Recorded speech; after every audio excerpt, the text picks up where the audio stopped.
하나님 말씀 구약성경 출애굽기 15장 22절로 26절까지 말씀이 되겠습니다. 출애굽기 15장 22절로 26절까지 말씀 우리 함께 합독했으면 좋겠습니다. 모세가 홍해에서 이스라엘을 인도하며 그들이 나와서 수르광야로 들어가서 거기서 사흘길을 걸었으나 물을 얻지 못하고 마라에 이르렀더니 그곳 물이 써서 마시지 못하겠으므로 그 이름을 마라라 하였더라. 백성이 모세에게 원망하여 이르되 우리가 무엇을 마실까 하며 모세가 야훼께 부르짖었더니 야훼께서 그에게 한 나무를 가리키시니 그가 물에 던지니 물이 달게 되었더라. 거기서 야훼께서 그들을 위하여 법도와 율례를 정하시고 그들을 시험하실세 이르시되 너희가 너희 하나님 나 야훼의 말씀을 들어 순종하고 내가 보기에 의를 행하며 내 계명에 귀를 기울이며 내 모든 규례를 지키면 내가 애굽 사람에게 내린 모든 질병 중 하나도 너희에게 내리지 아니하리니 나는 너희를 치료하는 야훼임이라. 아멘. 할렐루야. 오늘도 좋은 날입니다. 축복의 날이고 행복한 날입니다. 어젯밤은 무더위였었지만 어떻게 잠은 잘 주무셨습니까? 웬만하면 저도 잘 버티고 자는데 최근에 며칠은 이거 뭐 거의 불가마다. 실내 온도가 막 30도를 넘어가고 뭐 에어컨을 틀어놓고 옆에 있어야 되는 그런 상황 속에서 그렇다고 잠잘 때 에어컨 틀어놓고 잘 수는 없잖아요. 자다가 깨다. 오늘 성도님들도 새벽에 오시는 분들도 거의 뭐 자다 깨다 그러고 오셨을 것 같아서 이 무더위가 좀 빨리 지났으면 하는데 여러분 혹시 아십니까? 군대에서 쓰는 용어가 있어요. 거꾸로 매달아도 국방부 시계는 돌아간다. 그러니까 아무리 힘들고 어려워도 다 제대할 날짜가 온다. 그래서 제가 물어보고 싶었어요. 이거 대한민국 육군에만 쓰는 말인가? 해병대도 있나요? 우리 김영환 장로님 해병대도 있다고 고개 끄덕거리셨어요. 공군 출신에 공군 출신. 궁금했어요. 저는 육군 제대를 했기 때문에 대한민국 육군만 하는 줄 알았더니 공군도 있고 해병대도 그렇고 군대 생활이라는 게 그렇지 않아요. 그래도 해병대나 공군이나 해군은 지원해서 가니까 그래도 어떤 사명감도 아마 좀 투철할 것이 같건데 육군은 거의 징병제니까 거의 끌려가다시피 하지 않습니까? 거의 훈련소 끌려갈 때도 거의 머리 빡빡 깎고 마치다 않은 군복 입혀갖고 갈 때 보면 이게 끌려가는 것 같단 말이야. 그러니까 시작하자마자 그냥 언제 제대하나 그런 날짜 따지게 될 텐데 그때 하는 말이 있어요. 사실 자조적인 섞인 말이긴 하지만 그래도 굉장히 위안이 되죠. 거꾸로 매달아도 국방부 시계는 돌아간다. 때가 온다는 거죠. 여러분 8월 7일 날이 입추입니다. 가을이 눈앞에 와 있으니까 조금만 있으면 엄청 춥습니다. 무더위를 잘 이겨 나가시기를 바랍니다. 확실히 사람은 자기 자리에 있을 때가 빛나는 것 같아요. 오늘 성가대가 찬양하니까 찬양이 또 다른 것 같아요. 예배 분위기가 또 다른 것 같아요. 그래서 새벽에도 성가대가 있어야 되겠구나. 얼굴 표정이 왜 그래요? 좀 갑자기. 또 우리 지휘자님이 이렇게 찬양 잘하는 줄 몰랐네. 맨날 지휘만 잘하는 줄 알았더니 새벽에 찬양 얼마나 좋을까. 어쨌든 우리 여성교회가 또 그랬죠. 기도원에 다 올라갔더니 그냥 강대상에 물도 없고 아무도 챙기지 않아서 그냥 방망이 아직도 있고 그냥 내가 가만히 보니까 항상 자기 자리를 지켜주는 사람이 있어야 그 지켜주는 것이 같이 조화를 이루는 교회는 누구 혼자 되는 건 절대로 아니거든요. 서로 조화를 잘 이뤄가는 모습을 다시 한번 보게 돼서 감사하고 우리 시온성가도 아침 새벽에 너무 감사합니다. 찬양의 은혜가 있으니까요. 우리 모든 성도들 예배 분위기가 벌써 강락성에 올라오니까 성도들 마음이 아주 뜨거운 마음을 보게 됐습니다. 하나님은 은혜 함께 하시기를 주의 이름으로 축복합니다. 한번 따라하실까요? 나는 너희를 치료하는 야훼임이니라. 이런 제목으로 말씀의 은혜를 나누기 원합니다. 오늘 설교는 여러분에게 선생의 삶을 살아가면서 아주 중요한 패턴 3가지를 중요한 패턴 3가지. 패턴이라고 한 단어는 항상 일정하게 누구에게나 적용되는 것입니다. 패턴하죠. 3가지 패턴이 있는데 첫 번째 패턴은 뭐냐면 인생에 벌어지는 각자의 모든 상황, 그렇죠? 모든 상황이 각자 나름대로 다 다르게 전개가 되고 있음을 알겠죠. 그래서 이 땅에 태어난 모든 사람들은요 각자 한 사람 한 사람이 히스토리죠. 각자 할 얘기가 많고 태어나서 지금까지 오면서 환경도 다르고 여건도 다 다른데 중요한 것은 아무도 똑같지 않다는 것입니다. 참 신기하지 않습니까? 한 사람 한 사람마다, 여기 와 있는 분들이 한 사람도 똑같은 삶을 살아온 사람은 아무도 없어요. 혹시 똑같은데 태어날 수 있을지도 몰라요. 쌍둥이 같이. 그러나 태어났어도 수십 년 살다가 보면 전혀 다른 삶을 사는 걸 보게 되는 것은, 자, 인생의 모든 삶은 아주 다양하지만 전혀 다른 삶 속에 환경을 가지고 있다라는 것을 전제하는 것입니다. 그럼 두 번째, 그런 환경 속에서 과연 어떤 반응을 보일 것이냐? 다 다르단 말이죠. 여기서 보이는 반응을 뭐라고 말하냐면 신앙이라고 말합니다. 신앙이란 뭐냐? 지금 내 삶 속에 벌어지는 환경과 여러 가지 일들을 내가 어떻게 반응하느냐, 이게 신앙이에요. 그러면 세 번째는 뭐냐면 그 신앙에 대해서 하나님께서 보이는 하나님의 반응입니다. 그걸 뭐라고 말하냐면 메시지라고 말하는 것입니다. 지금 저와 여러분에게 우리가 처해 있는 환경 속에서 우리가 어떻게 반응하는지를 하나님께서 보시고 각자에게 주시는 말씀이 있는데, 그 말씀을 뭐라고 말한다? 오늘의 메시지라고 말씀합니다. 자, 제가 좀 정리를 할까요? 자, 내 삶의 환경이 다 다르죠. 환경이 있어요. 지금 우리 자신이 삶 속에 있고 환경 속에 있죠. 그리고 거기에 각자 보이는 반응이 있어요. 여러분 각자 반응이 다 다를 거예요. 다 다를 거라고요. 제가 지금 우리 성가대 찬양을 보면서 와, 막 흥분하고 너무 좋다라고 반응하는 반면, 새벽에 성가대 했으면 좋겠네 그랬더니 갑자기 부담감을 느끼는 반응이 다르는 것처럼, 물론 좋습니다만은 반응이 다 다르단 말이죠. 그런데 어떻게 반응하냐에 따라서 하나님이 말씀하는 메시지가 달라, 나타나는 모습이 달라. 그래서 각자에게 주어지는 하나님의 메시지가 바로 하나님의 말씀입니다. 자, 그러면 성경 속으로 들어가겠습니다. 우리 첫 번째로 이스라엘 백성들이 홍해수를 건너갔어요. 홍해수를 건너가고 이제 광야로 지나가는 상황 속에 벌어지는 한번 상황을 봅시다. 물론 우린 그런 경험은 없어요. 그러나 아까 말씀드렸죠. 인생은 각자 다양한 경험을 한다. 저의 경험이 다르고 여러분의 경험이 다르고 환경이 달아온다. 자, 그러면 이 사람들은 어떤 경험을 했을까요? 출애굽기 15장 22절에 보니까 모세가 홍해에서 이스라엘을 인도했습니다. 자, 그들이 나와서 수르 광야로 들어갔습니다. 자, 스톱시켜볼게요. 잘 보세요. 이스라엘 백성이 애굽에서 나오려면 애굽에서 탈출을 하든지 도망을 나오든지 아니면 내보내 주든지 과정이 필요하죠. 가나안을 가려면 제일 먼저 애굽에서 어떻게 되죠? 나와야 되죠. 이건 당연한 거예요. 과정입니다. 자, 나와요. 그 다음에 누가 인도하느냐? 하나님 모신 모세가 하나님으로부터 명령을 받아서 인도합니다. 그리고 그들이 나왔더니 가나안에 가는 길은 중간에 뭘 거치죠? 광야를 거치게 돼 있어요. 자, 광야를 들어갔습니다. 이것도 과정이에요. 재수가 없어서 광야를 들어간 게 아닙니다.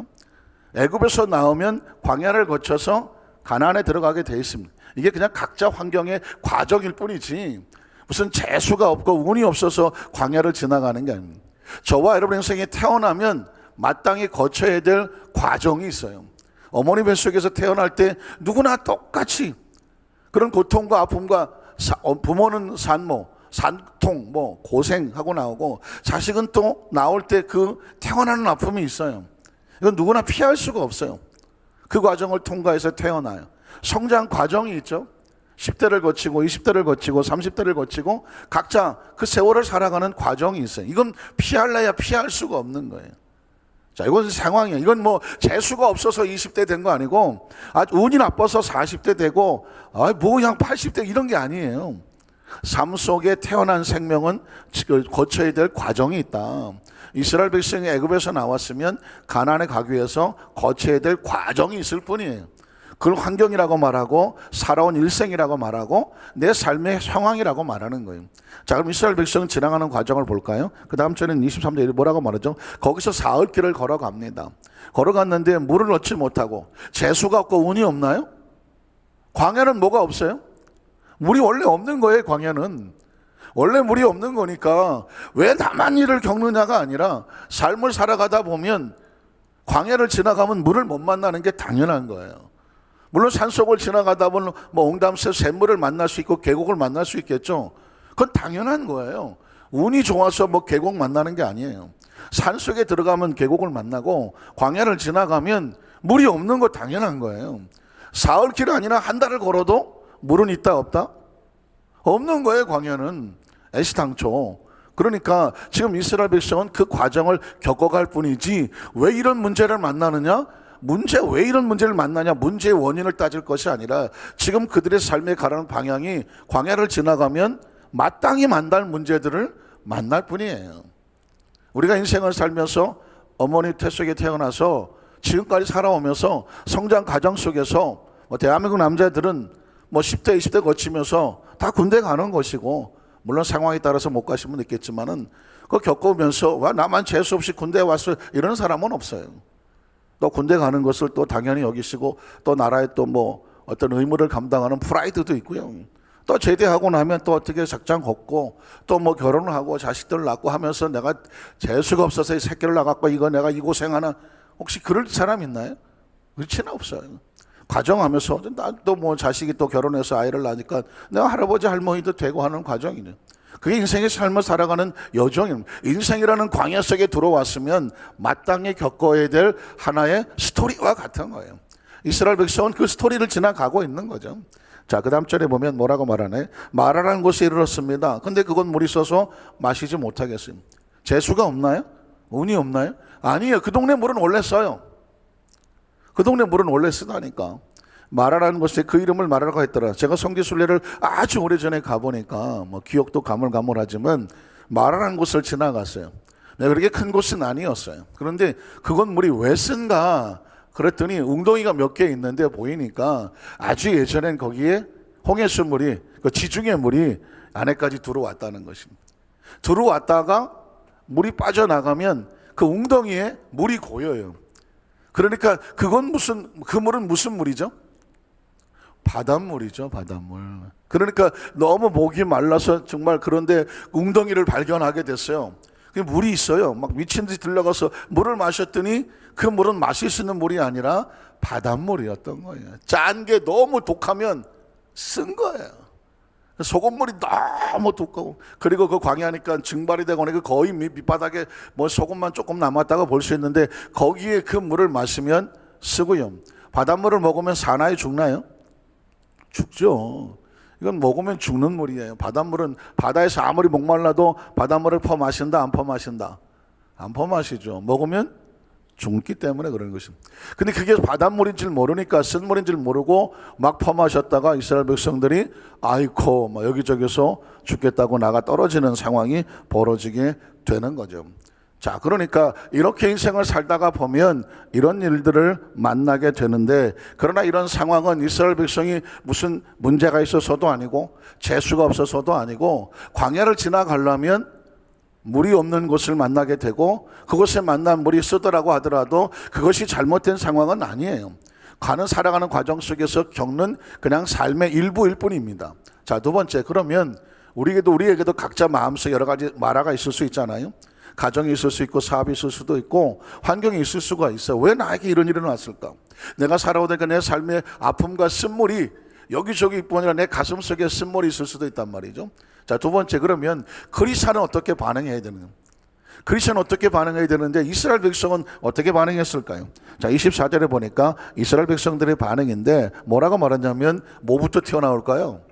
원망부터 태어납니다. 크리스찬과 넌 크리스찬의 차이, 신앙인과 넌 신앙인의 차이는 뭐냐면, 어떤 상황에 있을 때 원망과 불평부터 해보고 하는 사람이 있는가 하면 그 상황 속에서 하나님의 의도와 계획을 발견하려고 하는 사람이 있는데, 제가 아까 말씀드렸죠. 신앙이란 아주 단순한 거예요. 그 상황 속에서 어떤 반응을 보이냐는. 여러분 어떤 반응을 보이십니까? 그게 크리스찬과 넌 크리스찬의 차이. 하나님을 의식하는 사람은 이 상황 속에서 하나님의 메시지를 발견하려고 하죠. 한번 따라하실까요? 크리스찬은 모든 상황 속에서 무엇을 발견하려고 한다? 하나님의 메시지를 발견하려고. 이 상황 속에 하나님 나에게 하고 싶은 이야기가 뭘까를 발견하고 싶은 거예요. 그러나 하나님이란 존재 의식이 없으면 어떤 일이 벌어지냐면, 딱 벌어지면 누굴 찾느냐? 희생양을 찾아요. 한번 따라하실까요? 희생양. 희생양이 뭐예요? 누구 때문에? 참 묘합니다. 상담이나 집단 상담에도 보면 이 집단적으로 어떤 일이 벌어지게 되면 무슨 일이 그러냐면 누구 때문에 저게 벌어졌다. 누구 때문에. 그래서 집단적으로 한 사람을 왕따를 시키고, 일본말로 이지메란다 그러고, 어떤 그 사람에게 다 뒤집어 씌워서 그 책임을 전가해서 뭐 옛날 같은 뭐 저놈 때문에 이 마을이 안 된다 그래서 잡아다가 뭐 산속에다가 무슨 뭐 짐승의 밥이 되게 하고 뭐 또 무슨 뭐 처녀를 잡아갖고 저 용왕에다 던져야 된다고 하면서 집단적인 이게 어떤 희생양을 삼는 거거든요. 옛날에 안 태어나기는 엄청 잘한 거 우리 성가대요. 옛날에 그 정도 미모를 가지고 태어났으면 힘들었어요. 별로 반응이 없는. 그러니까 이 집단적으로 여러분 보십시오. 어떤 희생양을 찾는다는 것은 아주 무서운 일입니다. 어떠십니까? 그런데 이스라엘 백성도 마찬가지예요. 누군가에게는 이런 내가 만난 이런 상황이 누구 때문이라고 어떤 희생양을 찾아야 되겠는데 희생양의 대가를 지금 이스라엘 백성 누구한테 원망하냐면 모세에게. 당신이 인도를 잘못해서 지금 우리가 이 고생을 하는 거야. 지금 이스라엘 백성들은 누굴 원망하고 있어요? 모세를 원망하고. 그러나 사실은 모세를 원망하는 것이 아니라 누굴 원망하고 있나요? 하나님을 원망하고 있는 겁니다. 근데 대놓고 하나님이라고 말을 하지 못하겠으니까 당신이 하나님이 보낸 사자라면서 당신이 지금 우리를 가나안 땅으로 인도한다면서 아니 지금 가나안 땅이 어디 있어 지금 당장 마실 물도 없네 하면서 백성이 모세에게 원망을 하더라는 것은 뭐냐면 하나님에 대한 인식이 없는 아니 겉모습은 뭐 열심히 신앙사는 것 같을지 모르지만 그 의식과 사고 속에 하나님을 통제하고 지배하는 신앙의 주인이 하나님이 아닌 사람은 반사적으로 누구를 찾느냐? 희생양을 찾아요. 아이 그놈 때문에 되는 일이 없어 그냥. 이게 지금 이스라엘 백성들의 반응입니다. 자 모세에게 원망하 이르되 자 그래 여기 와봤더니 뭐가 있어 우리가 무엇을 마실까 하며 뭐라고 말합니까? 그 다음 절에 뭐라고 돼 있나요? 자 백성들이 원망 불평하 말하니까 이제 마지막 세 번째는 뭐냐면 하나님께서 이스라엘 백성들의 반응 가운데 크리스찬은 하나님 백성은 이렇게 해야 된다는 하나님의 메시지가 담겨져 있습니다. 자 세 번째는 하나님의 메시지예요. 자 어떻게 합니까? 모세가 야훼께 부르짖었더니 모세와 이스라엘 백성의 차이점이 뭐죠? 이스라엘 백성은 본능적으로 누군가에게 책임을 뒤집어 씌우고 그 너 때문에 그래 라고 하면서 그것도 심지어 하나님 때문에 하나님께서 우리를 여기까지 끌어왔는데 이게 뭐냐라고 원망 불평하려고 합니다. 그러나 모세는 하나님의 사람이죠. 우리에게 주는 메시지가 뭐예요? 하나님 백성은 문제를 만나면 원망과 불평이 아닌 하나님 앞에 나와서 기도한다라는 것입니다. 한번 따라하실까요? 하나님 앞에 나와서 부르짖어 기도한다. 왜 기도합니까? 이 상황 속에 하나님의 원하시는 메시지가 무엇인지를 들어야 돼요. 한번 따라하실게요. 하나님, 이 상황 속에서 나에게 하고 싶어 하시는 하나님의 메시지가 무엇입니까? 이게 첫 번째 질문이에요. 제가 여러분에게 제가 최근에 책 한 권 나온 거를 나중에 좀 자세히 설명했으면 좋겠는데 바디 바이블이란 말이 있습니다. 바디 바이블. 바디라고 하는 것은 몸이에요. 몸. 바디 바이블. 성경이라는 것입니다. 그러니까 몸을 가지고 성경을 이제 설명하는 그런 책인데 의사가 쓴 거예요. 크리스찬 선한 목자 병원의 한 크리스찬 강남의 어떤 교회 장로님인데 책을 쓰셨는데 제가 그 책은 제가 한번 연구를 좀 해볼 필요가 있어요. 왜냐하면 제가 생각하는 하고 아주 상당히 포인트가 맞아요. 그분의 이야기는 뭐냐면 우리 몸의 세포는 60조에서 한 70조 이상 된대요. 아마 그 세포 숫자를 좀 다르게 말하는 걸로 봐갖고는 사람마다 차이가 있을까? 혹시 그건 뭐 제가 의학적인 거라서 저 모르겠는데 어쨌든 60조에서 70조, 뭐 100조까지 얘기하는 사람도 있어요. 그 얘기는 뭐냐면 우리 몸이 어마어마하게 복잡한 거예요. 어마어마하게 복잡. 60조, 70조는 사실 우리 모습 개념에 잘 안 들어오는 거거든요. 엄청난 세포가 우리 몸을 보고 있는데 의학자로서 크리스찬으로 자기가 연구하며 지켜본 바는 뭐냐면 세포 하나하나에 하나님의 메시지가 담겨져 있다는 거예요. 저는 그 의식이 굉장히 놀라운 거예요. 그런 얘기를 듣고 싶은 거예요. 우리 몸의 세포 하나하나에 하나님의 메시지가 담겨져 있다는 것이죠. 그냥 와서 털코도 붙어 있는 것은 아무것도 없고 그 메시지 하나하나를 세포를 하나하나 이렇게 우리에게 주실 때는 나는 네가 이렇게 하기를 원해 라는 하나님의 메시지가 담겨져 있다는. 그래서 의학자 입장에서 그 세포가 어디에 이렇게 구성되는 걸 보면서 하나님의 마음이 그냥 물커덩 느껴진다. 그래서 자기가 그걸 주체할 수가 없어서 그걸 책으로 이제 글로 옮겨 쓴 게 이제 바디 바이블이라고 하는 책으로 나왔다는 것이죠. 자, 대략은 뭐 제가 각설 좀 하고 좀 중략하면 우리의 환경도 마찬가지예요. 우리의 몸에 있는 메시지도 몸 하나하나에 왜 머리카락이 여기 있어야 되며, 눈썹이 왜 여기 있어야 되며, 눈알이 왜 초롱초롱해야 되며, 왜 콧구멍이 위로 안 들리고 이렇게 내려와야 되며, 왜 여기 수염이 나야 되며, 입술이 이렇게 나와 있어야 되며, 왜 손가락은 5개 있어야 되며, 2팔이 있어야 되며, 머리가 땅바닥에 붙지 않고 위에 올라가 있어야 되며, 사실 몸 구조 하나하나에 그 담겨져 있는 하나님의 정확한 메시지가 있는데, 그게 한 사람도 똑같은 사람이 없다는 거예요. 저와 여러분들도 하나님이 너무 신묘막측한데, 그 얼굴이 뭐 거의 비슷비슷하게 생겼잖아요. 얼굴에 뭐 눈썹 아니면 눈 아니면 코하고 뭐 그다음에 입술하고 뭐 귀때기 2개 하고 뭐 대략 이렇게 생겼잖아요. 근데 요거 가지고 하나님이 얼마나 절묘한지 똑같이 생긴 사람이 하나도 없어. 물론 쌍둥이도 다릅니다, 여러분. 자세히 보면 쌍둥이도 달라요. 어쨌든 하나님께서 그렇게 하시는 데는 의학적으로는 메시지가 있다고 보는데, 저는 그 관점에서 보면 하나님은 우리 인생의 삶에 저와 여러분도 마찬가지지만 똑같이 살아온 사람 한 사람도 없잖아요. 다 다양하게 살아왔잖아요. 각자 문제가 다 다르잖아요. 그런데 그 상황 속에 뭐가 들어있다? 하나님의 메시지가 살아있어요. 오늘 이 시간 여러분 이후에 내면 속에 있는 하여튼 응어리 있음을 싹 떨어져 나가야 돼. 하나님 나를 태어나게 하셔서 지금까지 오면서 만났던 모든 일에 하나님은 의미를 두고 계셨어요. 좋은 것은 좋은 것대로, 힘들고 어려운 것은 그게 운이 없고 재수 없고 팔자가 드세서가 아니라 그 상황 속에서 하나님께서 우리를 이끌어 가시기 위해서 여기까지 인도하시는 하나님의 섭리가 있었어. 그러니까 이제 내 속에서 뭐가 빠져나가야 돼? 응어리가 빠져나가야 돼요. 쓴물이 빠져나가야 되고, 원망이 빠져나가야 되고, 서운함이 빠져나가야 되고, 섭섭함이 빠져나가야 되고, 속상함이 다 빠져나가야 돼. 그저 지금 이렇게 살아있는 것 자체가 하나님의 메시지야. 한번 따라 하실게요.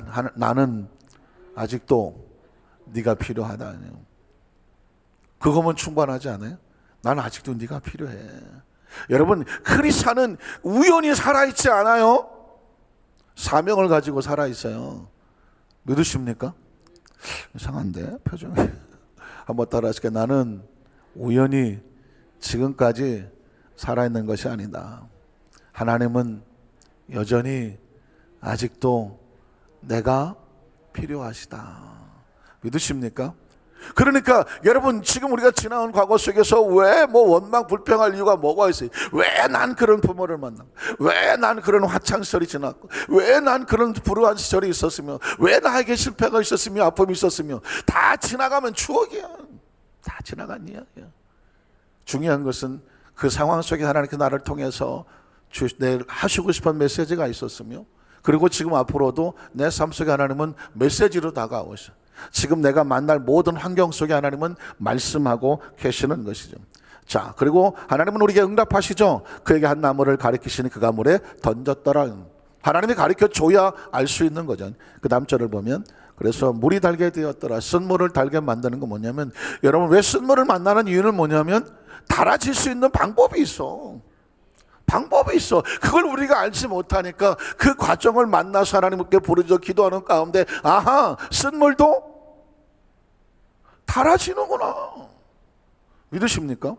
쓴물을 만났다고 절망할 이유가 없어요. 그게 하나님 안에서 달아진다니까. 믿으십니까? 그 과정을 경험하고 계획하면서 메시지를 발견하는 거예요. 아, 하나님이 쓴물을 단물로 바꿔주시면서 하시고 싶은 메시지가 있구나. 그러면서 세 번째 하나님 메시지가 뭐예요? 이거 여러분 잘 들어보세요. 야훼께서 그들을 위하여 법도와 율례를 정하시고. 제가 아까 본문을 읽을 때 또박또박 읽는 것을 혹시 눈치채셨습니까? 하나님의 메시지거든, 의도이거든. 자, 그들을 위하여 법도와 율례를 정하시고 그들을 테스트, 시험하신다. 시험한다는 얘기 뭐냐면 너희가 이렇게 하면 이렇게 될 거야 라고 하나님의 메시지죠. 그 다음 절을 보면, 그래서 이러시되 너희가 너희 하나님 나야의 말을 들어 순종하고, 그 다음 절을 보면 내가 보기에 의를 행하며. 내가 보기에요. 내가 하나님 보시기에요. 내 자신이 아닌. 자, 순종하며 의를 행하며. 세 번째, 내 계명에 귀를 기울이며 내 모든 규례를 지키면 그럼 어떻게 돼요? 내가 애굽 사람이 내린 모든 질병 중 하나도 너희에게 내리지 않게 될 거다. 이유는 뭐냐? 나는 너희를 치료하는 하나님이야. 이게 메시지예요. 이스라엘 백성이 쓴물을 만난 이유는 재수가 없고 운이 없는 게 아니라니까요. 레슨이 있는 거예요. 하나님께서 이 상황 속에서 크리스찬이 하나님 모세처럼